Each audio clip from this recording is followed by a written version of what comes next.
Geopolitik di dunia sekarang, ya kita tahu US dan Iran ini masih belum kunjung selesai.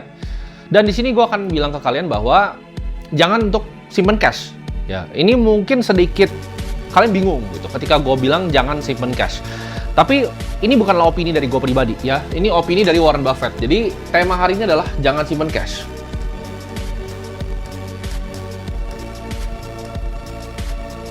Ya, opini dari Warren Buffett. Cash itu akan turun ya ketika situasi tensi geopolitik terjadi. Kita akan bahas kenapa ya. Karena negara itu akan cenderung untuk melakukan yang namanya inflasi. Kalau kita lihat nanti, gue akan tunjukin chartnya. Jadi M2 money supply ini lagi naik ya. Jadi uang yang dicetak semakin banyak. Kenapa? Karena mereka perlu pembiayaan untuk perang. Ya.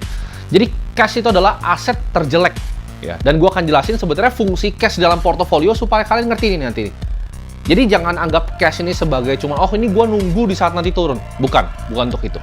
Warren Buffett itu terkenal untuk bilang selalu beli produktif aset ya. Di saat perang. Yaitu seperti misalnya dibilang farmland, aset keras. Jadi ini yang harus dilakukan. Ketika terjadinya perang, kalian harus justru punya produktif aset. Jadi apa yang diakibatkan oleh ini?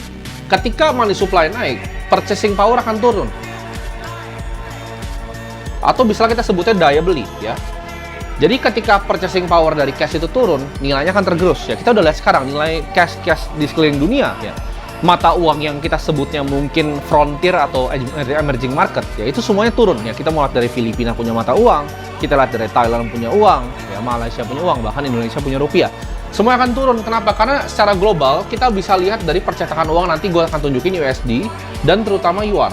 Ya, jadi ini yang sedang terjadi. Dunia ini gue rasa selalu sama, ya selalu ada musim. Ya. Ada musim panas, ada waktunya musim dingin. Ketika musim panas kita harus bisa gitu untuk manen ibaratnya. Dan itu harus kita simpan untuk siapkan musim-musim seperti ini yang gue sebutnya musim dingin. Jadi dunia ini lagi mau masuk ke musim dingin. Karena gue udah bilang, ya ini memang siklus selama 100 tahun sekali. Kita tahu pandemi itu juga 100 tahun sekali. Dan sekarang terjadi nih. Ibaratnya ini nggak cuma perang di satu front. Ya ini bukan cuma US, Iran, dan Israel. Tapi kita lihat juga ada Rusia, Ukraina, ya dan banyak perang-perang yang lain yang terjadi di saat yang bersamaan.